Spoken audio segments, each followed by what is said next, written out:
Welcome to Field Talk, a Monitor Farm Scotland podcast. Join our host, Wallace Curry, as he explores the stories from Monitor Farm networks on how farmers have adapted their businesses with support from specialists and experts to assess farm performance and explore opportunities. Monitor Farm Scotland is farmer-led, farmer-driven, encouraging discussion and solution-based thinking. Welcome back, everyone, to Field Talk, Monitor Farm Scotland podcast. The last episode we had was, it was good when I was very much quieter than usual because Katie and Ali sort of took it away. Katie Denham and Ali Hegarty spoke sort of a bit of a vet special with a sort of focus on lambing, so a good one to go listen to ahead of that very and ever important time of year. The episode after today is going to be speaking to our Stirling Monitor Farm with the Duncans, and today we have another monitor farmer, and that is with Malcolm Smith, our Strathspey monitor farmer. The sort of theme of today, I'll be looking at store calf production, and the sort of story involved in that as well. So Malcolm, hello, how are you? Afternoon, how you doing? I'm well, Very thank you. Very well. It's a pleasure to have you on. Looking forward to getting into another one of these episodes. We're getting there. We've been through, we must be halfway, just over halfway, covering off the monitor farmers themselves. So Malcolm, just for those listening, can we have just a bit of background on yourself, on the farm, what that sort of looks like? Yeah, so we're farming up here in Strathspey, 800-acre family farm. I took over from my dad. We've been here since 1936. I'm an ex-dairy farmer, actually.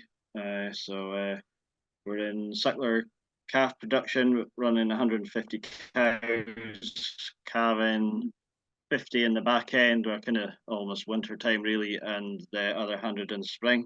We used to be purely using limousine or Simmental sires to sell store calves, but we've actually changed recently using shorthorn bull for some of them to try and get us a bit more relaxed temperament-wise suckler cow.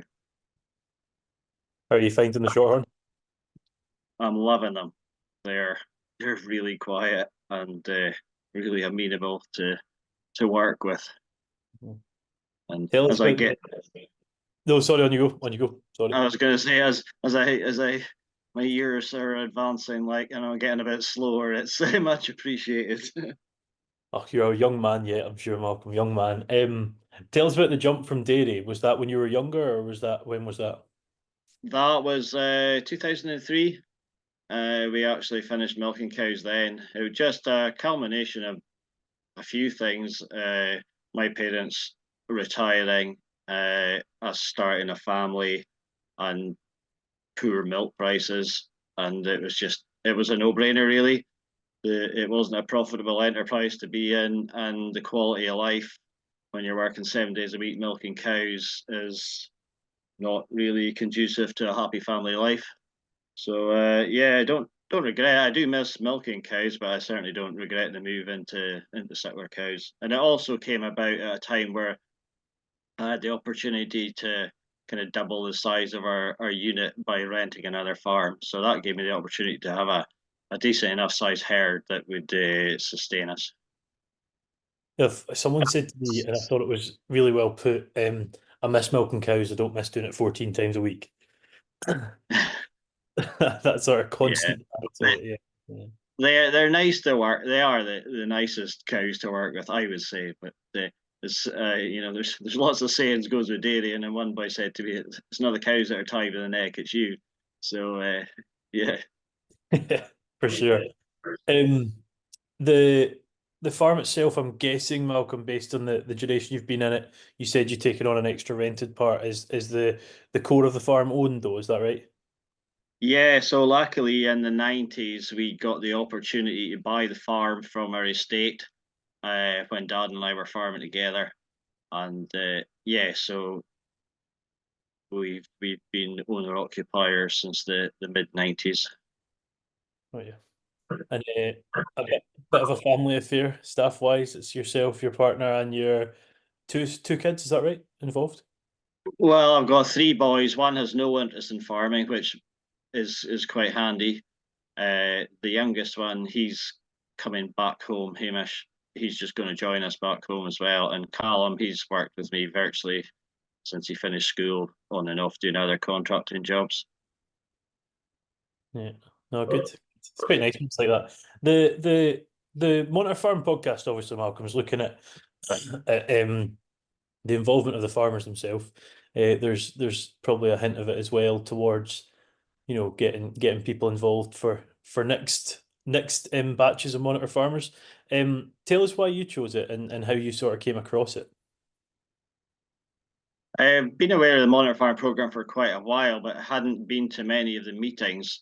And I know Bruce McConaughey quite well through our local farmers club. He was also farming in the area, and through his work when he worked for the national park. And he had been asking me about doing it, and I think it just sounded like a good idea to me at the time. And after doing the rural leadership program, I really enjoyed that interaction with having, off farm time, meeting other people, doing a bit of networking. And I just thought it was a good idea and a good way of progressing the business and taking it forward, especially for the boys.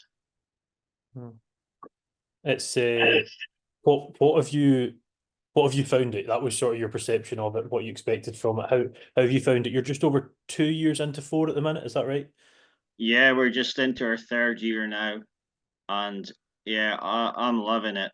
It's been a really good experience.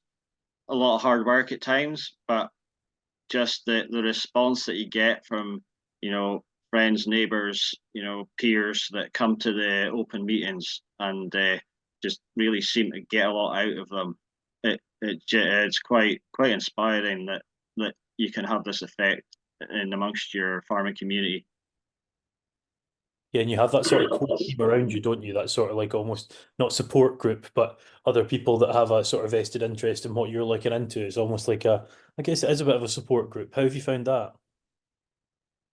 Yeah, the management group you'd be referring to That's there the one. I with couldn't remember the name. yeah. Yeah. So yeah, it is good. Like I say, most of them are all younger than me. So but we're all in the same kind of situation in this kind of in the farms in the local area. There's a lot of guys who are taking over from their parents on similar sized units, and they're all looking for ways to kind of focus their business so it's going to be sustainable for the future and the future of their families. I sort of touched on it just at the start, Malcolm, but what's your focus for the program been? Well, when we started, I think Beth said, "Don't say retirement," and I think everyone had said that. But yeah, it ultimately will be retirement. But handing the business on to the boys so they could carry on and have a kind of resilient, future-proof business that could support them and their families.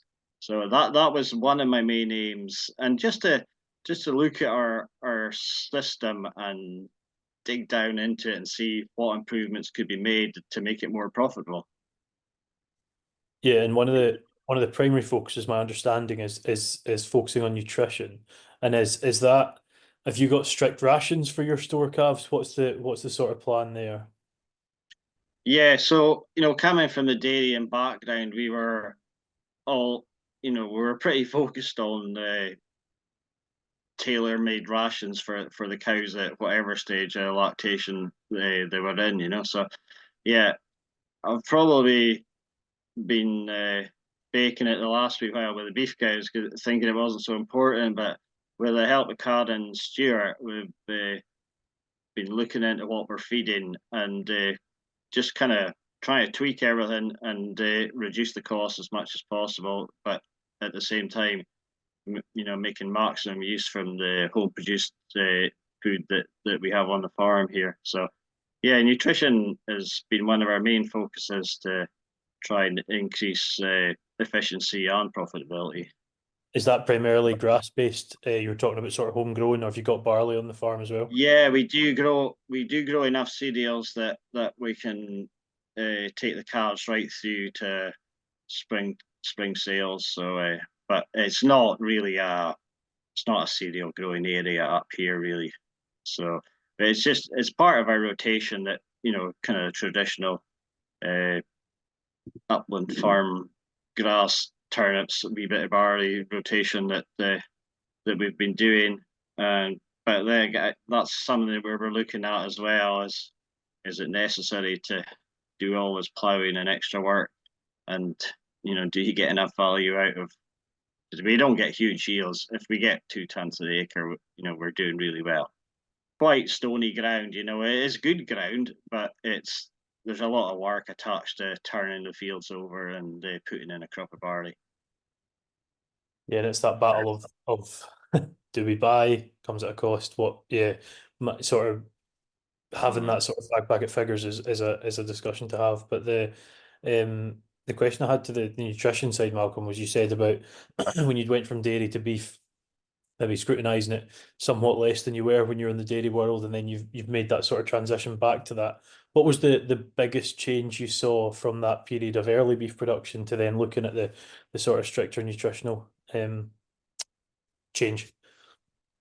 I think I would have been maybe a bit like extravagant with some of the feeding that we were doing, and maybe not getting the best. Karen's focused on getting as much out of the forage as we can, and the limiting the concentrate and barley usage. So much so that I think the year after, I was feeding them myself, I think we saved ourselves near about 12 ton of barley on what we'd fed the year before for the same weight gain. So you can see an economic response straight away. Yeah, yeah. You mentioned earlier, Malcolm, you're quite happy with the shorthorn. Tell us about that transition. Is that a full transition to shorthorn yet, or is that just some? What's that looking like? Is the plan to go fully shorthorn? And is there anything you missed from? It was Limousin before, wasn't it?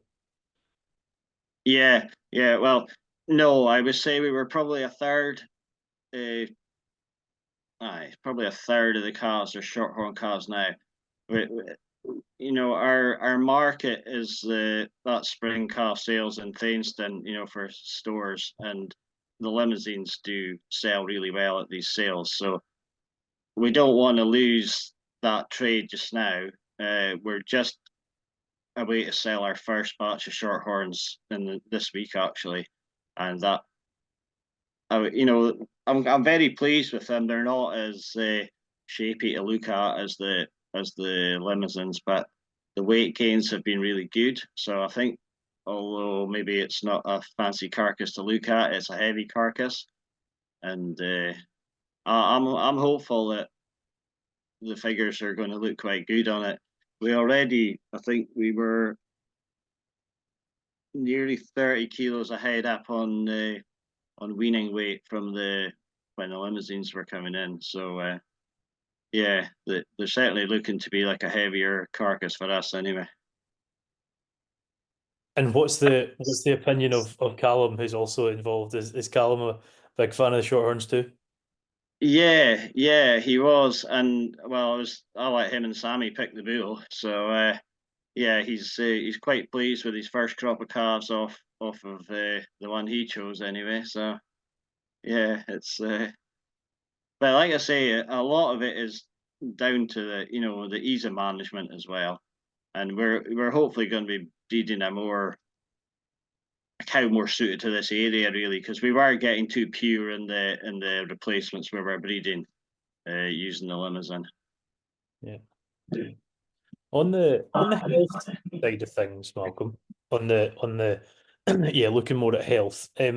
One of the things that cropped up when we sort of have a summary of your monitor farm is the cost of pneumonia. Has there been challenges with pneumonia?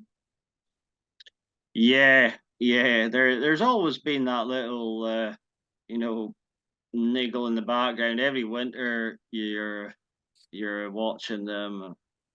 The situation is that so the cows are half of them are wintered here and the rest of them are wintered down at the rented farm. The shed on the rented farm is a slatted shed. it's not ideal, but you have to use what you've got. So you can house quite a lot of animals in quite a small space, and that ventilation is a bit of an issue in that shed. So yeah, we've always had that little niggle with pneumonia, but last year things kicked off. Just probably a perfect storm where we got caught out with the weather, ended up weaning in some really horrible, wet, muggy weather. Took them inside, didn't quite get them vaccinated in time, and we had a major outbreak in pneumonia that I think saw us putting about 120 calves through the crate a couple of times, taking temperatures, jagging the bad ones, and yeah, it was a bit of a horrible time for us, and an expensive time as well.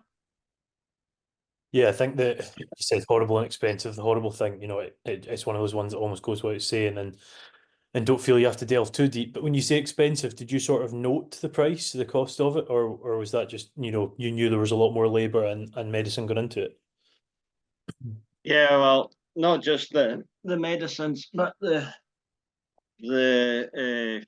cost of handling them. And what we did, well, we did a Monarch Farm meeting on it, where we had MSD who produced the vaccine that we use and our local vets, and just sitting down and working out rough figures. You thought the £1,500 to the vet was expensive for all the medicines you bought, but then if you counted up the time that it took you to cope with the outbreak, the loss of the weight gain of these animals who, the ones who had temperature spikes and didn't put on any weight for 2 to 3 weeks, some of them, that was the biggest cost. So I reckon in lost weight gain alone, it was over £8,000 that it cost us Yeah, on that's that. that's a hit. Is part of the plan ventilation in that shed, or is that too big a job at the minute? Yeah, it's well, yeah, that we had Jamie Robertson through the program do a couple of meetings here, and a lot of people got a lot out of what he was saying about how your shed performs, and what you need to of actual airflow in the building to, and even just improving that improves their weight gain. So yeah, that and vaccinating, because the group that did get vaccinated we had no bother with. It was all the young calves that didn't get their vaccine in time that caused the problem. Yeah, just the timing of Yeah. stuff. Things like that is just, yeah, it's one of those soul destroying ones, especially when it's not even a case of we decided not to. It was just we've just slightly got the time wrong. Yeah. Yeah, it's a good one to learn from, but yeah, not enjoyable to go through, I'm sure. One of the things you guys have been looking at, Malcolm, which I find quite interesting, is looking at biodiversity. Now, I've said a few times that carbon's the big thing, isn't it? Carbon's the sort of thing that we're all talking about, and I think it will continue to be, but I feel like the real thing down the line from a payment perspective and whatnot is going to be looking at biodiversity, be that animal species or plant species. The challenge is putting it in an objective form and sort of saying, how do we really audit this, I guess. But I think you've been trialing a few apps, is that right? Yeah, we've done a bit of work with Nature Scott already with their new app, and then previous to that, well, being of my age, I'm not that great on apps and stuff, but we did one with the POBAS project on waders, and that was a similar kind of thing where you went around your fields and you assessed habitats and various things. And so I would say that it is quite an easy, interesting thing to do if it's what floats your boat. We've done a lot of work in the past through various environmental schemes, but also working with other groups like RSPB and butterfly conservation on other projects. That so we've got that kind of interest in nature and biodiversity anyway. But the app from Nature Scott, I think, to expect your average farmer to go around his fields and make this kind of quite a detailed assessment, it's probably quite a big ask. But I think it's maybe something that they're going to make us do.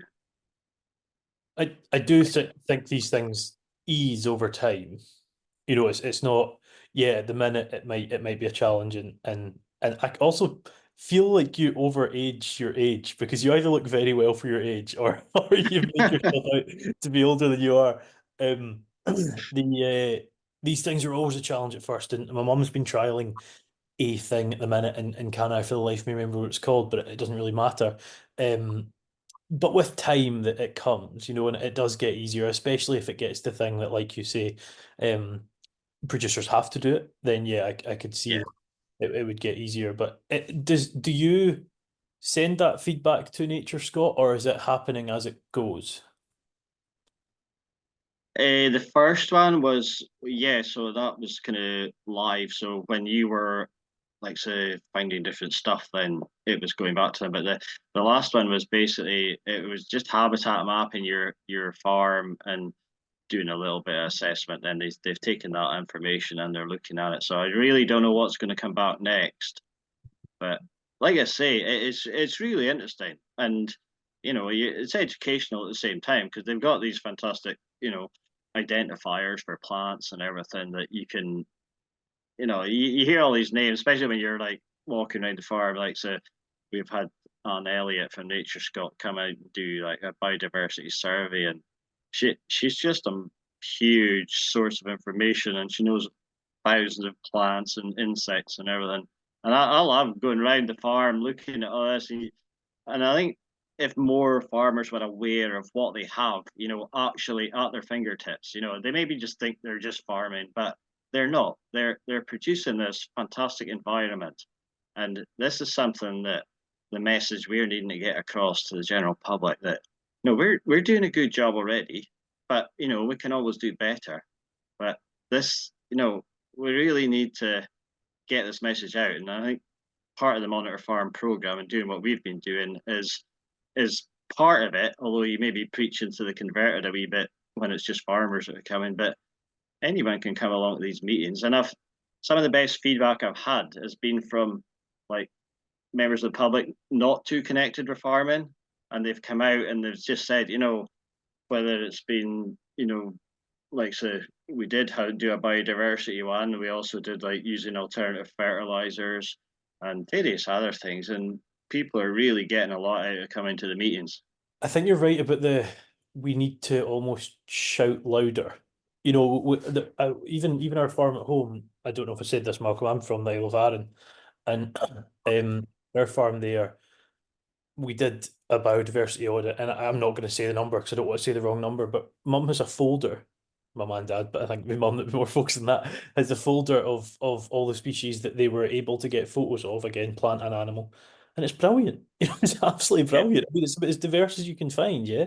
And I yeah, think the would it be fair to say the public perception, or maybe the consumer perception, and I could be wrong on this, is farms are places where there are sheep, cattle, pigs, chickens, and that's it. And it's really far from the truth. Really far from the truth. Yeah, yeah. And I think getting them to appreciate the fact that it's because there's sheep and cattle there that a lot of these things are there as well, So, and well, you said earlier in your interview that the carbon is one of the main things. Well, we're one of the best sequestrators of carbon. We're building up soils, and what stores more carbon than the soils? Nothing. So, yeah, yeah, and I find myself getting in some battles with people, and if a calculator that everyone can agree on can prove me wrong on this, I'll be happy for that. But I don't see how an extensive beef or sheep unit can be anything but, like this, right, carbon negative. I just don't see how it can be. Um, it's you're putting sheep on a place that you never put a plough in, or calves, or cattle you never put a plough in. You're seeing them however many times a year that is probably quite few. There's really little synthetic transfer of water, synthetic transfer of the stock themselves. But yeah, here, I better not get on my high horse. uh, well, I'm right there with you. It's something that we need to get out there, and I don't know if Beth put in the thing that I'm a director at Red Highland, and we go into schools and try and get that message across to the kids. And there's a lot of fantastic kids, and they've been well taught, but some of them, the lack of knowledge about where their food comes from is incredible. So, you get someone asking if you can grow a chicken nugget. Well, you probably can in a lab somewhere, but it won't be a chicken nugget, you know. Tell us about your work with Malcolm, because I've been actively involved myself. I was vice chair of Ayrshire, and then I'd moved to Dumfries, and I was like, oh, this seems daft being chair, but I've always been involved with RET and in schools at any opportunity I can get, and that there's a hint of, do people need to know where their food comes from? And the sort of comment I use is, I don't know where the bricks come from in the house that I stay in, but I just feel like there should be a bit more connection with what's on your plate if you're lucky enough 3 times a day. So yeah, tell us about your work with Rick, because you're actively involved in that. Yes, I think just what you said, it's just making that connection, isn't it? And yeah, we had a superb after. I always try to be efficient, so like we had our open day this year on the farm, so it was all tidy. And I said, well, why don't we do like a ret open day the next day? So we had nearly about 100 kids from local primaries down, and so we had all the beef cows that we had taken in. So I did the spiel about the beef and how it's produced, and then the Calum did a bit on machinery and stuff, so they got to look at shiny kit. And then we went back, and my friend's like a chef, so she came out and made burgers with the kids, with the mince uh, from her own beasts and that, and did got them making their own burger, cooking it, and oh, they just had the best time. And letters from parents saying, "Oh, what a great day my kids have had." They went home and made me take them to the butchers to buy the meat, and the butcher, well, my wife's stepdad, he used to be the local butcher. He still works in the butcher shop, but my neighbour owns it now, and they gave him the spices to make the burgers up and everything, and just getting that hands on and the association with good natural food. It's just that's my main thing that I want to achieve through RET, just getting that. Yeah, and the thing you said about they enjoy it, I've never had a kid that has actively disliked it. They're very rarely indifferent, and almost always they just like, oh my God, I want to see the whatever, I want you to tell me about it. And like that's what you want at first. You want them to be grabbed by a Yeah, cow or a tractor, and that's your sort of in, and then it's engaging down the line with that. We did I say we a farm nearby home did a lambing live thing for a few years, and what that involved was upwards of 200 people coming and sitting and looking at your lambing shed, which I don't know if you've done that, but it's quite an intense thing. You've done 100, you said. So yeah, the similar sort of thing. And it's that intense lambing period. You're all scared that something's going to go wrong. And invariably there was something went wrong, but that was fine. You could sort of say what had happened. But the amount of discussions I had with adults that had kids there that weren't fully sure on where things came from, that someone would yeah, ask, oh, is that what I'm eating when I'm eating lamb? And I'm like, well, yes, but not now. It's yeah. not a few days old. Um, so yeah, it's so worthwhile to engage with both the public, be they children or be they adults.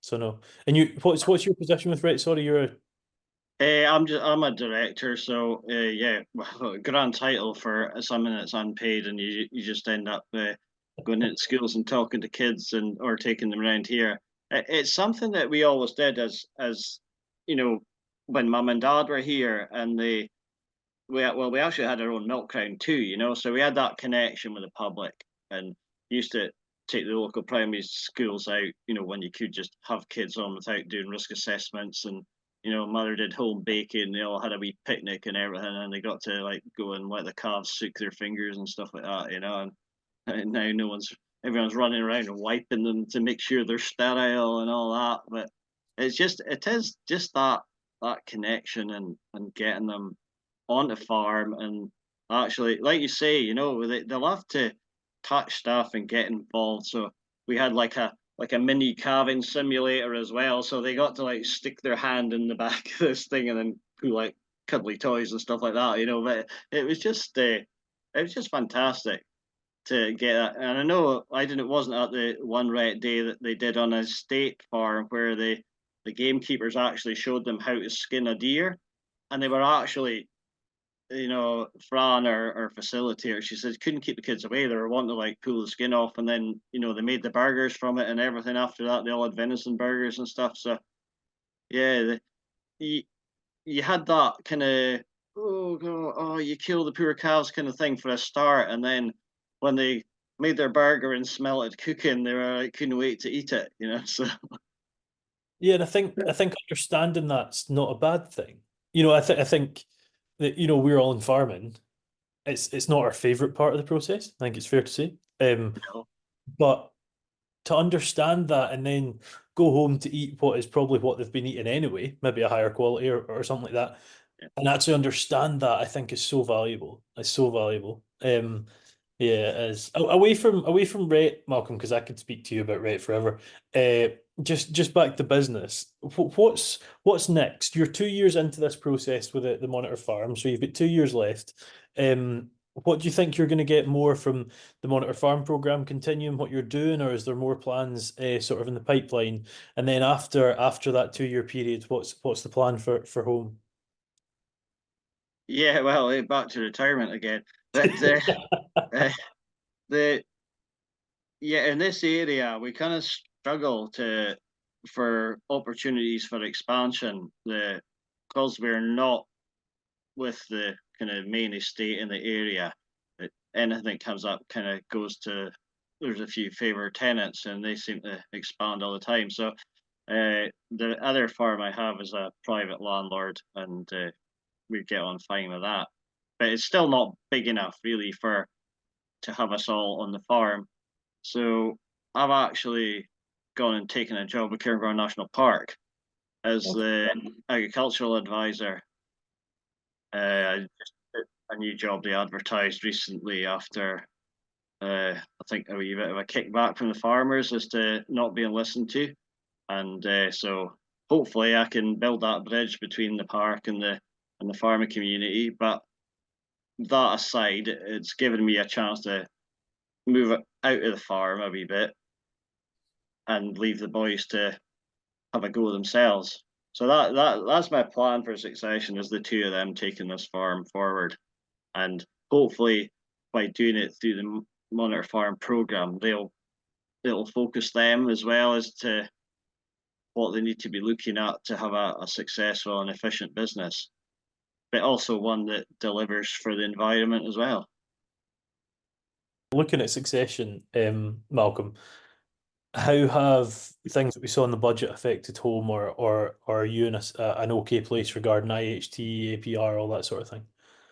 But no, at present, if anything happened to me, it could be a real mess.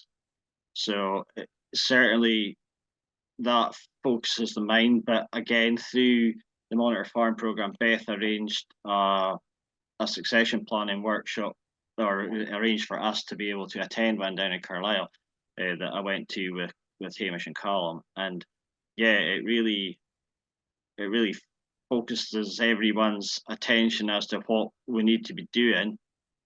But it was a really good way starting that conversation, you know, about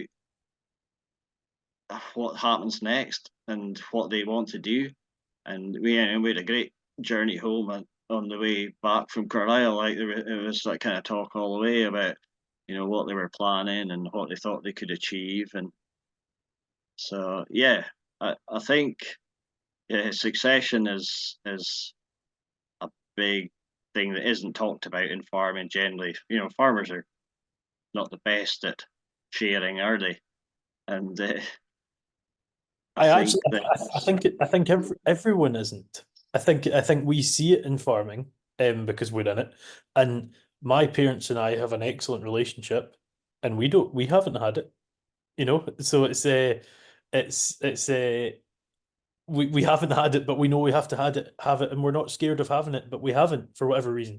Um, yeah, And I see it in various other businesses. I think it's probably so alien to our sector because we didn't need to until now. You Yeah, know, there's yeah, that sort of, yeah, it's we're now in the same environment as if you have a plumbing business and you want to pass that on to your daughter or your son or whatever. So it's probably thrown it into sort of spotlight. But was it a good talk in Carlisle? It sounds like your talk in the car was good, but was it good the yeah. one? Yeah. No, the presentation itself, it was really good, but see it, looking around that room and seeing maybe three generations of other families there who were completely lost in this process. There was a whole generation in some situations who they were never going to farm in their own right. The grandparents were still writing the checks, living in the farmhouse, and their kids are knocking at the door wanting to get involved in the farm business. So yeah, there's I think we're moving along at a decent pace. We've been in touch with solicitors, accountants, and that, and yeah, so we're getting there. We're addressing the problems before they could potentially be a real problem. And I think all this inheritance tax thing has just focused everyone's attention even more on it. Yeah, I'd say so. Tell us about your job with the national park. I was at an event in, oh God, that's terrible. A Boyne, I think it was. And it was all about careers in the Cairngorms, and I sensed some hostility. Would be a fair way to put it, I think. Yeah. Yeah, well, I would say I think the instigator was the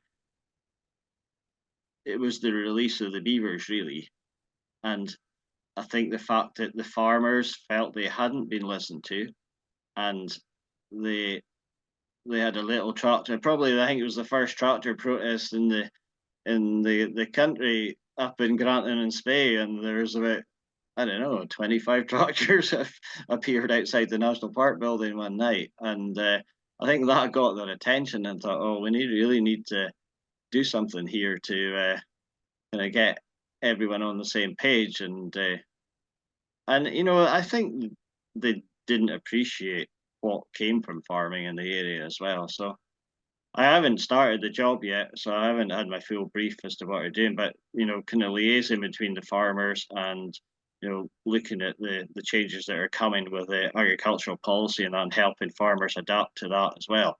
So I view it as it's going to be quite a positive role. I'm under no illusion it's going to be a difficult role, especially when it comes to as you saw uh, was it last week where we had the links released as well, illegally, but there's all these things hanging over farming that is a cause for concern. It's probably good to have someone like yourself in that role, Malcolm, because you understand both sides. You're clearly not someone that's like a shouty activist either, but you have the sort of the opinions of farmers at heart, and that's going to be worthwhile.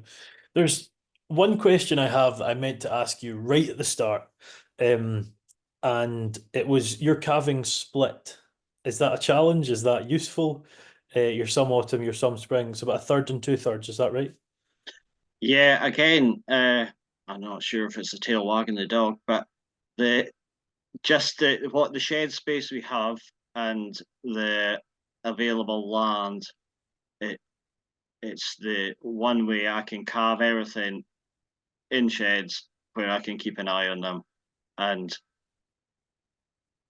it all works. So like the 50 that are carving just now, they carve at the home farm here, so that's quite an easy job. But in the springtime, we're carving between the two farms, so we're 50 here and 50 down the road, and that's quite a lot of work. I know everyone says it should always spring calving because it's more efficient, but it lets me carry a bigger herd uh, on the farm just now.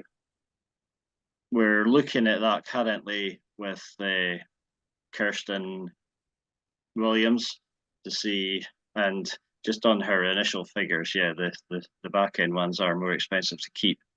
But yeah, I think a lot of these things will be decisions for the boys to come to, and they don't have to carry on doing what I'm doing. That's the thing.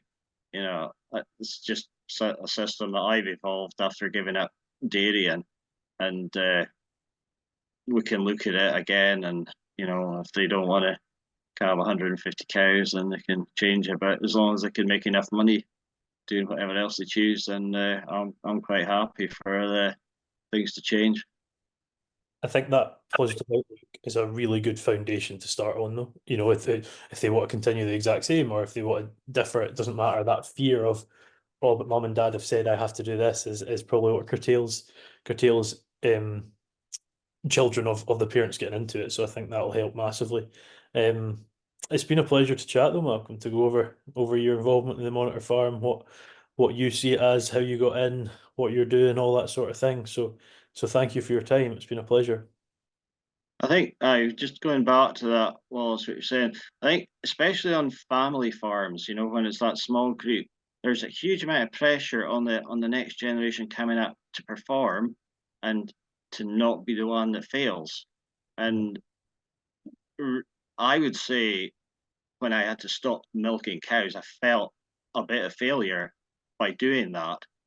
But by having to being able to get the opportunity to build up quite a successful suckler herd, you got to plow your own furrow at some point. And my dad was brilliant.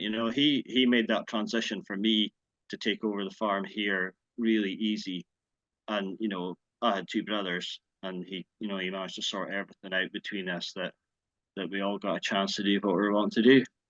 So I'm trying to just continue that and make it easy for my lads.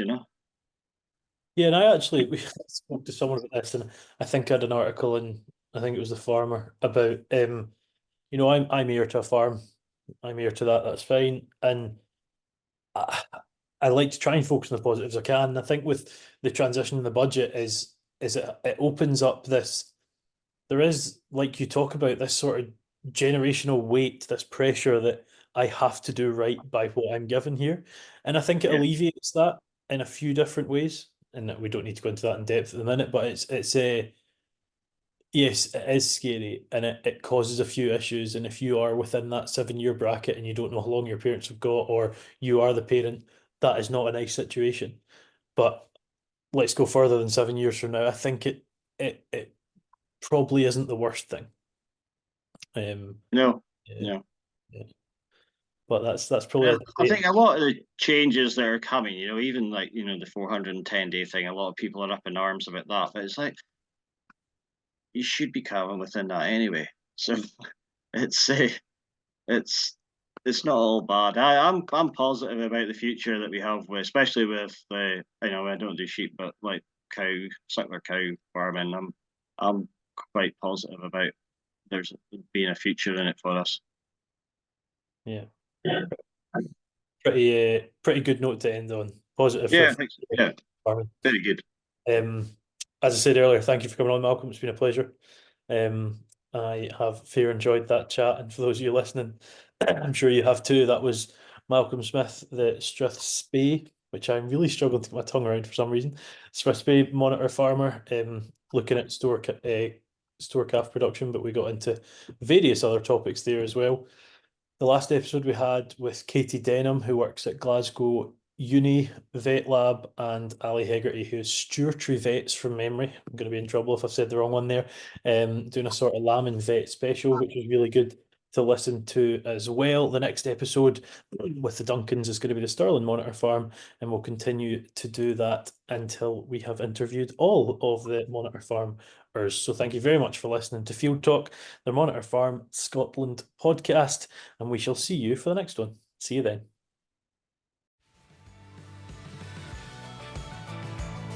Thanks for tuning in to the Monitor Farm Scotland podcast. Don't forget to click subscribe wherever you get your podcasts from for more episodes as we continue to dive into the stories from our Monitor Farms. If you want to stay updated with our latest news and events, please visit the Monitor Farm Scotland website and follow us on social media for more updates and keep in the know about what our farms are getting up to. Monitor Farm Scotland is funded by Scottish Government and managed by Quality Meat Scotland and AHDB.